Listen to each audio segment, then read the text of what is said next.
talk about the biggest thing that stood out to me, because I've been a proponent of this for a very long time. Izuku is going to save Shigaraki. I think this is it. As you all know, I'm a fan of that idea because that's something that I think is fit for a great hero. I feel like Izuku being able to say that he wants to save Shigaraki is what would elevate him to being a great hero. But if you need to know why, it's because of the juxtaposition of this panel. In the same panel where One For All says that Izuku rages for the sake of others, you have Izuku seeing Shigaraki suffering, and don't tell me this is in the face of suffering. I am kind of suspicious about something. Is the shape of this whole middle panel here. So, like, what does this mean in the context of Izuku? Is the author just showing us that there are people who have been hurt, to accentuate the situation, and essentially tell us Izuku's thinking about these people and All For One belittles them, and the squiggles denote that warped perception, Izuku's state of mind? Or is the author saying that this is a new quirk? And I know, give me a second. Specifically, a remote viewing quirk. Now, I'm not sure either. I don't know if the author's being artistic, but when you look at the boxes, there's weird things being applied to the boxes. Is the author saying that Izuku is thinking about these people with an anger filter over it, or is it because of the anger that One For All released a quirk that is feeding him info right now when he thought of the people that were fighting here? Let's just keep our minds open to the possibility that this might be a new quirk, because really a remote viewing quirk, that would be a really reasonable quirk, all things considered. It wouldn't be the worst quirk. It wouldn't be a quirk that would be easy to get, like, physically overpowered. So that might be something to look forward to. We'll have to wait and see. Oh, come on, let me have my fun. Anyway, hey everybody, it's Tripl-L coming in to talk about My Hero Academia, chapter 295. Let me make sure I have it loaded up here because I'm going to have to reference it. But hey everyone, what a great time. Thank God we're finally at the end of the battle portion. Thank goodness. I'm very happy. I'm glad we can move into like the full reflection, fallout period. Now, I do think it's possible that there might still be like one last comeuppance at the end. Similar to how Shizaki was attacked by villains at the end of his arc, like you could still get like that kind of follow-up. But I'm just overall very happy that we're finally going towards talking about everything that happened in universe. Very happy about that overall. And of course, very happy with this chapter. A lot of the ideas, well, some ideas didn't come through, like Monoma and Pony. We didn't get to see the rest of Class 1B show up. The cavalry pretty much resulted in just Best Jeanist and Mirio, unfortunately. Unfortunate that we don't get to see those characters come in. But in terms of the other things, like the quirk being confirmed as Danger Sense, and, finding out that Izuku is going to be saving Shigaraki, or he's going to be aiming for that, I'm very happy. These are ideas that we floated around. These are, well, the Shigaraki being saved, that's one I was jumping on, and then the quirk as well. Again, wish we could have gotten Monoma here, but whatever. Another thing that is worth pointing out as well is that we didn't get any Ochako here in the final moments. And the reason that's worth pointing out is because now we can actually have now we can definitely start looking at Ochako's treatment in the story. And in the future, if we have another big arc, we really have to be looking at whether or not Ida is going to be making a bigger statement than Ochako. Because once we see that a third time, we can say at that point that Horikoshi has a particular habit when it comes to how he handles Ochako in Hero Academia, which, dependent on how we spin that argument, it could be really good for Ochako or kind of negative. So, very quickly before getting into the page-by-page walkthrough, of which there are many notes, first, let's note the Shigaraki salvation line. So I know from Sarge that he isn't feeling that this is a good thing, or like he didn't feel like that was strong. Of course, I think it was strong. I think it was very clear from the moment that Izuku saw Shigaraki in the inner world that Izuku was going to be going down this line. You guys remember my thoughts on that. I will admit that the whole issue with Shigaraki being saved or being redeemed, I wasn't too sure. But then once we saw Shigaraki's inner world, and once we saw that there was actual conflict in the inner world, that's when I felt it became more plausible, and now we are here. One of the big things I think we have to remember is that saving someone does not mean that they are redeemed. Like Izuku even talks about it, he doesn't forgive Shigaraki. What salvation should be in this particular narrative is the opportunity for redemption. That's what we should be looking at. If Izuku goes through, and he probably will, and is able to save Shigaraki, what we should be aiming for is Shigaraki now having the opportunity to redeem himself. And honestly, when you have Shigaraki, when you have Tenko within him, still idealizing Nana as the symbol of his hopes of being a hero or being a good person, when it comes to this kind of character, we should be looking at either an eternal atonement type of redemption after he is saved, or a sacrificial kind of move after he is saved.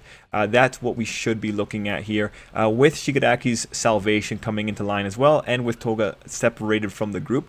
We should also be ready for some portion of the villains wanting to save Shigaraki as well, and that being a way to ultimately join together. At the end of the day, I do think to some degree the villains are idealistic in the very weird sense, and they're about to meet the cold-hearted reality that is All For One manipulating them. And when the villains are all about freedom and all of that, like, All For One is the opposite of it, right? All For One is a lawful evil, and the villains are chaotic evil. Those two sides aren't really going to come together here, especially when the villains are made up of people who are just generally outcasts. They're not going to be great with it. The only one of the villains right now that I see that would have an easy time with All For One is Dobby, because Dobby's a dick in general. So dickhead with dick face, right? Anyway, that's the general notes. Big thing, Shigaraki, salvation is not redemption. Salvation is the opportunity for redemption. Let's move into the page-by-page walkthrough. A very special note here. I'm going to be doing an experiment on the channel where I'm going to be clipping out some of the main video into smaller chunks. The reason I'm doing this is, one, I want to test the YouTube algorithm again. You know, do want to be competitive, and I want to make it easier for people to reference my videos. It's just because a 40-minute video is sometimes very hard to dig through when there's something I've said there that I want to pull out. So I think having the clips out will be an easier way for people to just be able to pick up the video, any particular idea I had, any of the big ones, and be able to just look at that there to just keep the record straight. And it also helps when I'm on the live streams. I can just point to a specific video instead of telling someone to dig through a 40-minute video. But what that means for you guys is that since you're getting the full video here, I don't want to clutter your subscription feeds. I don't want to clutter your stuff. The videos are just there for reference and algorithm use. When I upload the videos, you're not going to be notified. They're just going to be on the channel. The only way you'll really be able to access the videos is if you're looking on the channel or if YouTube recommends them. If you ever see one of those videos recommended, it probably means the YouTube algorithm liked it. So for you guys who are watching the full videos, nothing changes for you guys. You get to have the full stream of thought, and then if anyone needs to pick up the random like 1 minute, 2 minute chunks, they can do that there. I'm really hoping that helps the channel a little bit. Anyway, everyone, let's get into the page-by-page walkthrough, starting with page 1.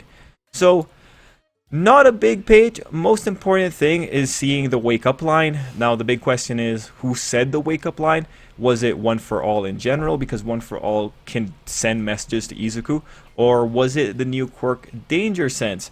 There isn't a lightning symbol coming in here, so I don't think it's Danger Sense. But if we just say, oh, it's because of the One For All power package, then it's like, oh yeah, that encompasses everything. So safest answer, One For All power package. Here we also see an image of Izuku's arm. I just want to show it because I think the author does really good damage depiction, and I feel really bad for Izuku's arms. I do hope Eri comes in and fixes some of these, because the recovery period for some of these heroes is going to be pretty aggressive. So page 2, largely a confirmation of what we talked about last week, that being the lightning symbol. Now, it's really important to remind ourselves, as we talked about last week, we already have a good sense for Danger Sense and why it might be so hard on Izuku. Here, the author pointed to one very specific instance of it, that being the most recent instance of it. Now, I do think that the author is trying to do minor misleading here just to maintain a little bit of the surprise. He's kind of reminding you of the most recent thing so you don't remember the earliest thing. Because recall, the moment that the author is citing wasn't the first time that Danger Sense was used. Chapter 286 was the first use of the quirk, and Chapter 286's version, I think, shows the quirk at full power. Why can we say that it was a full power, or at least a fuller power version of the quirk? Because Chapter 286 is where Izuku is at his angriest. There was even the blurb about how with anger, the powers really work for you.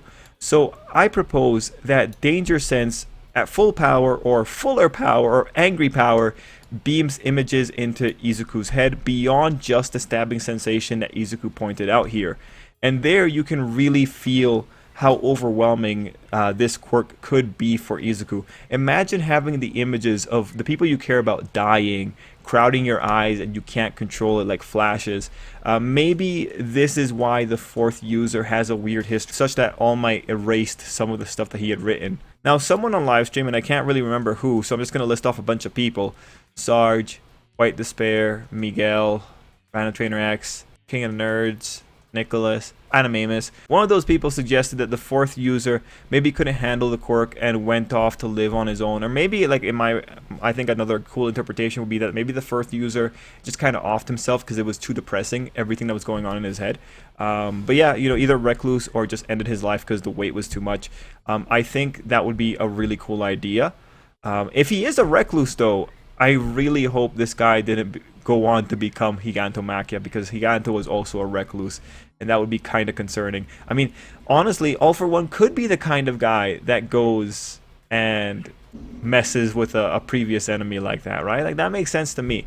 One more note that should be had here is that Izuku may not actually remember that he used the quirk earlier, even though we as readers know that. Which might just indicate how much of a berserker rage Izuku was in, and that gives more context to why the author is able to mislead us with the instance that he brings up in this particular moment. Anyway, I think overall, I think this is a reasonable proposal, and overall, I'm glad that I was suspicious since chapter 286. Page 3, largely useless aside from cool art and seeing the damage on Compress. Page 4 is Compress explaining his thought process. I really appreciated this page. Horikoshi stayed true to Compress and was willing to show him failing, even though he got such a cool moment last week. Respect. I love the buttocks line as well. So in terms of details, Mirio knocked Compress in the chin, and with Compress's monologue, you ultimately see why Compress was one of the more competent members of the league, being able to understand with his insight what was going on. Page 5. So cool page showing the pair inside of the marble. Like, I found that really neat. In this page, we also find out that Mr. Compress has covered for Dobby again. I legit feel bad for overconfident, I can't help but talk too much Dobby. Dobby's success rate is about to drop by half. Oh, wait, you know, half of 0 is still 0. Okay, I'm joking. His failure rate isn't 0, but Compress being gone actually could be used to Dobby's detriment, and I am actually really hoping for the author to point that out in the future. Now, in this line, Spinner is said to be Shigaraki's most devoted follower, which leads me to this thing. I was recently told, I think it was White Despair that mentioned it, that a chunk of the Hero Academia fanbase thinks Spinner will betray Shigaraki still. At the beginning, I thought the same, because Spinner was one of the people that had stain values, but now, like, Villain Academia is quite literally the radicalization of Spinner. People say Spinner isn't on board with the destruction, but come on, just a few chapters ago, Spinner was trying to get Shigaraki to wake up by telling him that he hadn't destroyed enough. But not only that, but look at what Spinner is doing as recently as the Toga separation. He's the heart of the group, telling the group to stay together. When he's talking about what the league is to each other, that's the purpose that he's fulfilling.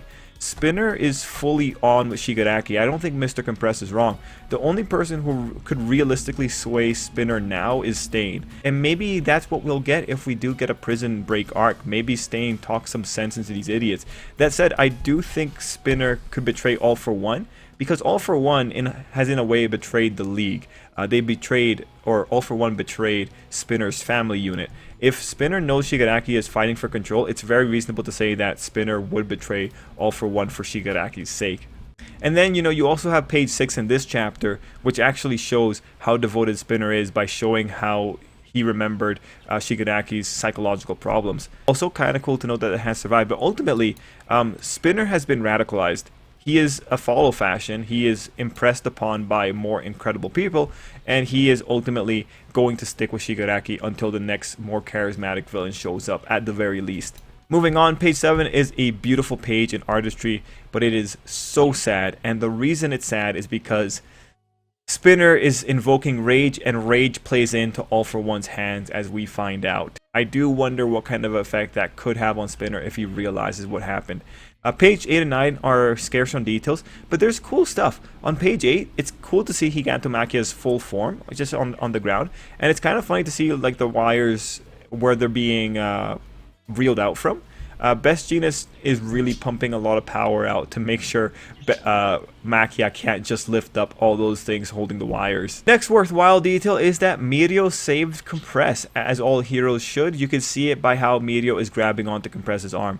Dobby wishes he was as cool as Mirio instead of being the dick that we got that would record his ally being killed. Also worth pointing out that this was probably the Air Blast Radio Wave combo. Now at page 8 we start very interesting rhetoric that goes all the way through to page 12, and what I want to begin with this conversation with is a question. Was taking over Shigaraki the endgame for All For One? I had a very interesting discussion with commenter White Despair Black Hope, and to give you background, White Despair feels that this is all a happy coincidence. This was not the plan. Taking over Shigaraki was not the endgame here. I personally feel this was All For One's endgame because he had the knowledge of the vestiges from the beginning. Now, White Despair made good points, and they definitely shook me. I'm ultimately thinking that the author could go both ways with the situation, given that the situation is vague enough that he could justify either scenario by just taking a loose approach with the wording. Now, let's look at this chapter. I feel there's something here that could be used to suggest that his endgame was always a Shigaraki takeover, or at the very least, a ride his body into success kind of takeover. It all begins with the line that heart is power, and how that line leads into Shigaraki embracing his hate makes All For One latch onto his consciousness more. So this is a good mechanism because it justifies why Shigaraki couldn't just be a blank slate, or why All For One didn't want to body jump into anyone else. If we say organic hate is a component, then the grooming of Shigaraki to have a strong heart that hates and is resilient enough to keep hating, that makes sense. When All For One says never let that hatred die, he's saying never let my consciousness stop taking hold. Now, this idea of nurturing hatred continues into page 12, where All For One says Shigaraki is going to pay for the loss for All For One's sake. This makes sense when we consider the role of hate.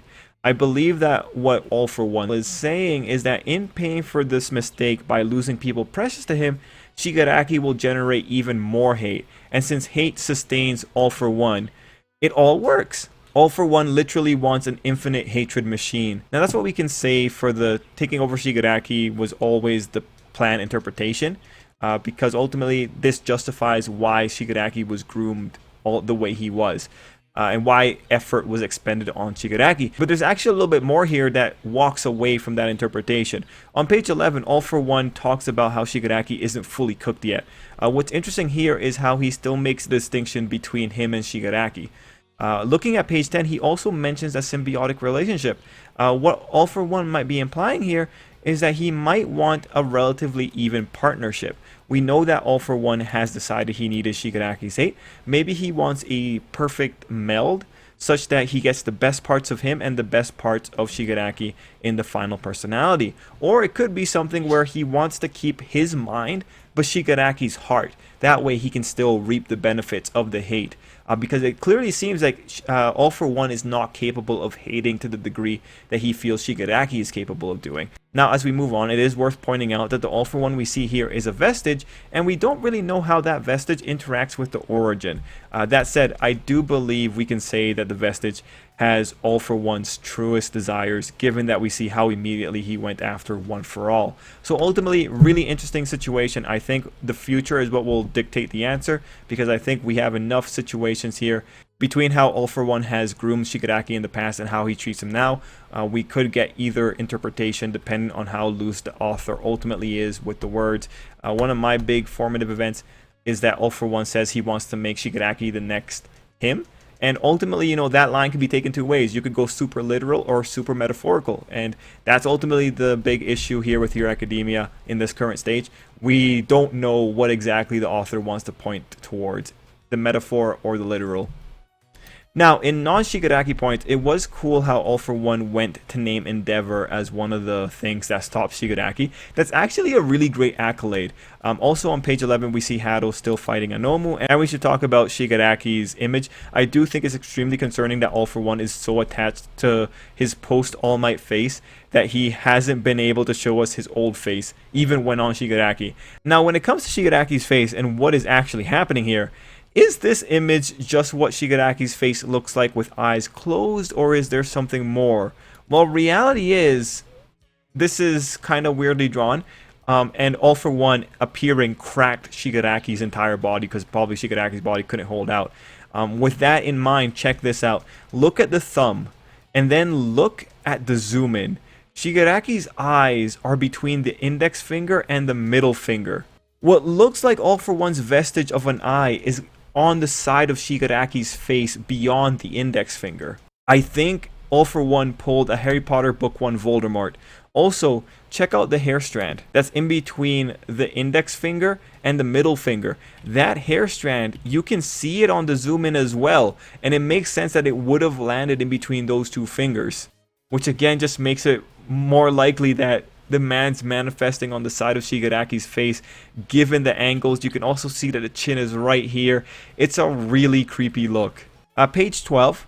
Note that Best Jeanist caught one of the Nomu. At this page I also wonder where Skeptic was. I'm really hoping that he's in Spinner's scarf too. Page 13 shows the damage and Nejire is still fighting one. Page 14 is interesting. Recall that All For One said Shigaraki lost to One For All in Endeavor. But on this page, we see All For One referring to Izuku by name. This is really cool. All For One is making a distinction between Izuku and his power. In other words, he hasn't really taken what his brother said to heart. Which honestly, I think, bad mistake. One For All trusts Izuku, and Izuku legitimately might be the guy that can take One For All to its natural maximum. Here, All For One mentions Shigaraki's body being perfected, so we still know he is investing resources into Shigaraki, but it could just be a thing of saying that he wants to be able to use Shigaraki's heart, and to be able to continue using Shigaraki's heart, he needs to make sure his heart doesn't, he needs to make sure Shigaraki doesn't have a heart attack. From here we go on to page 15 and into the Save Shigaraki rhetoric. What I will point out is that we get this image, the other side of Shigaraki's face. Given that the page starts with Izuku talking about Shigaraki's face, I think the right side here represents Shigaraki as someone's captive. And given how pristine that part of the face is, I think that makes sense. On page 17, we also see the Nomu being successfully captured and the other heroes arising. So the author went through 2 pages to really show that one of the Nomus were captured. I think we might be using that in the future. Given that the Nomu are able to lock on to Shigaraki's location to some degree, I feel that it's fair to say that maybe the heroes might use that one Nomu to kind of track down Shigaraki. Because if this thing is like a homing beacon, kind of makes sense that it would lead them. But that seems like that's too much to give Shigaraki. It's too much, sorry.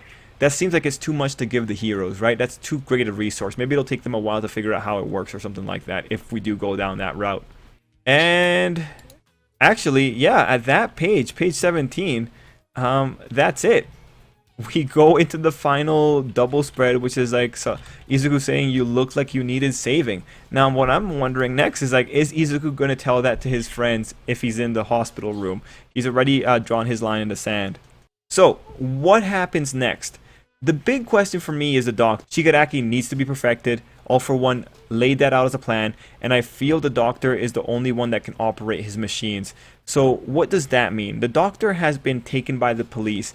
Either All For One sends a Nomu for him right now, and that could be our little after the main conflict type thing, like the whole thing that happened with Shizaki.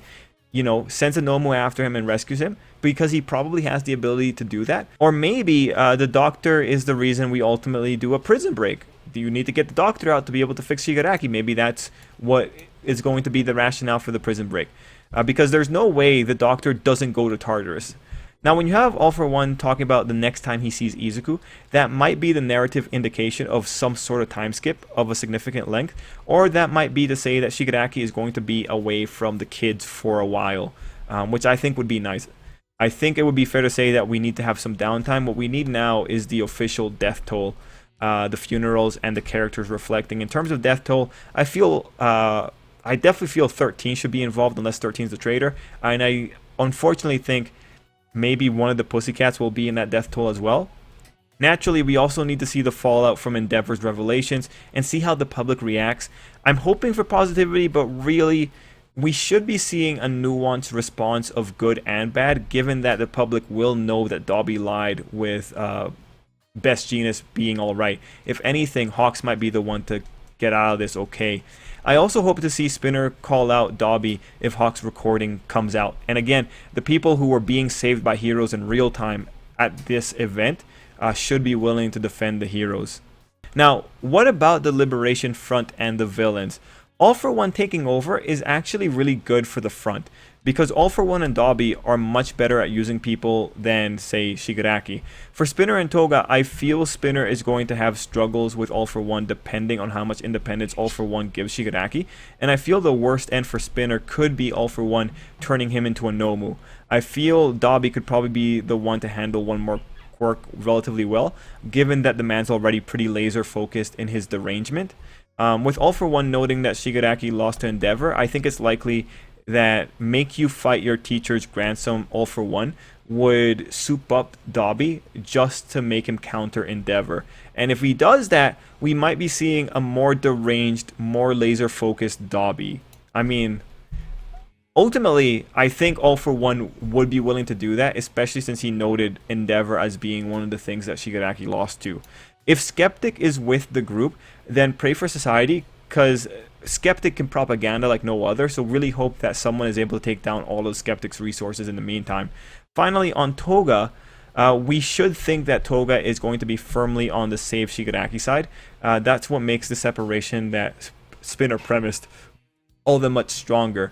But given that it feels like Toga's been separated from the villains, it might mean that they don't see each other for a while, which means Toga might not get to call Dobby out properly once Toga finds out Dobby recorded twice his death instead of helping him. So Toga's future is going to be one of the more interesting ones, because she is a little bit of an independent agent here when it comes to the villains. And like I said before, for the unique designs of the Liberation Front and their fate, I don't know how they're going to find All for One, given that they were running behind Gigantomachia and they're running into a whole smorgasbord of heroes. I think a good chunk legitimately of the Liberation Front about to be captured, and maybe we only really get the stragglers joining up with All for One. But it's going to be very interesting seeing the next little bit of Hero Academia. It would be nice if we go into a school arc. That makes sense given the general patterns with Hero Academia. It makes sense to say we would go into a school arc and after the fallout, but we'll have to see what the author wants to do. Is he going to thrust us into despair, or are we go into a plot line that says UA will continue standing as a beacon of light in troubled times? At the end of the day, there shouldn't be people saying abolish the hero system. I think it's more reasonable to be saying we need more heroes who are better trained to be able to handle these situations. One last thing, people brought up, will Danger Sense spot the traitor? And I think Danger Sense is interesting in that sense, but I feel like, okay, let's say you're in class, right? And the traitor is just taking notes. I don't think Danger Sense would be so powerful that it would be able to tell Izuku, like, hey, this person is planning or this person is going to lead to your future demise, right? I think that's a little bit odd, given that Izuku was feeling, well, with the Danger Sense that we saw, he saw an immediate danger. I don't know if Danger Sense is that all-encompassing, right? I feel like Danger Sense is more likely to spot the traitor while this traitor is in the middle of traitoring, right? But we'll have to see. Danger Sense right now looks relatively wide, given that we have reason to believe there's images being beamed into Izuku's head. So, you know, let's keep our minds open for that one. But I think putting a time limit of evil on a time limit in regards to the danger on Danger Sense, I think that would be a relatively fair compromise. Anyway, guys, that is it for me. Wow, a 30-minute video. That's great. Guys, let me know what you thought down below. Until next time, I hope you have an absolutely great day.